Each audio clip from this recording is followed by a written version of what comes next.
Okusinziira ku ssemateeka wa Uganda, ababaka ba paalamenti balondebwa mu ngeri za mirundi ebiri. Esooka yalondebwa abantu bonna okuva mu ssaza oba constituency gy'akiikirira, ate abalala ne balondebwa ebibiina oba obubondo obw'enjawulo obugwa mu kkowe erimu oba kiyite electoral college, gamba ng'akiikirira abaliko obulemu, abakadde, abavubuka, amagye n'akiikirira abakozi.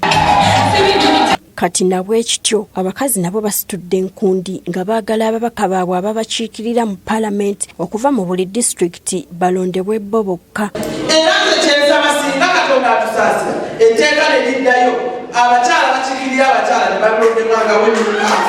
Okusinziira kwakulira abakyala mu Uganda, Farida Kibowa agamba nti abakyala tebakiikiriddwa bulungi mu paalamenti nga kino akitadde ku nnonda enkyamu. Bali ku bantu balala nnyo abakyala baabaleka ebbali.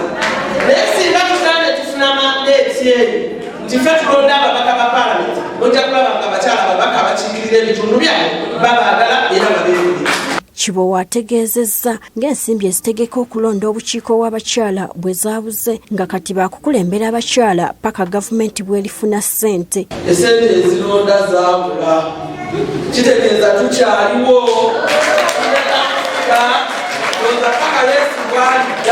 Ono awadde abakulembeze b'abakyala amagezi okugoberera buli kigenda mu maaso bave mu kwekubagiza. Oyinza okukkiriza nti nno gwe nga n'abakyala ku kyalo oyinza okuservinga ku baana abawala okufuna embuto, ogwo mulimu gwaffe. Kibowa asinzidde wano n'akalatira abakulembeze b'abakyala okwewala eŋŋambo nga baanika okusoomoozebwa kwa bannaabwe mu bantu abalala.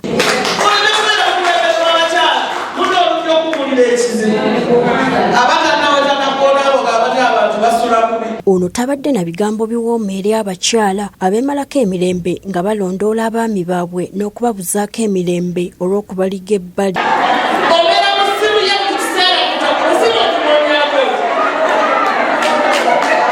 Akulira ekitongole ky'ekikula ky'abantu ku lukiiko lw'ekibuga Masaka, Rosette Nansubuga ategeezezza nga kati bwe giri emyaka 3 ng'abakyala tebafuna ssente zaabwe ez'okwekulaakulanya eza Uganda Women Entrepreneurship Program ekikosezza ennyo abakyala. Naguno gwaka abakyala baffe kati eno financial year naye egenda closinga. Twali tuyimiridde ku groups 2 kati ssente ne zeeyongerako kati zaaweze groups 4 zonna ziri eyo ku ministry ziri on pending, naye obweraliikirivu ndaba nga financial year egenda closinga.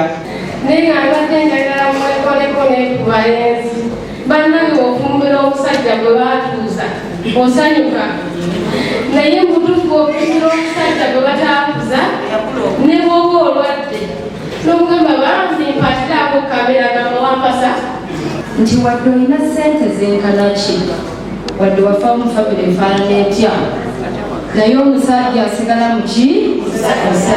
Gertrude Mutyaba, Agafeeyo ku Spark TV.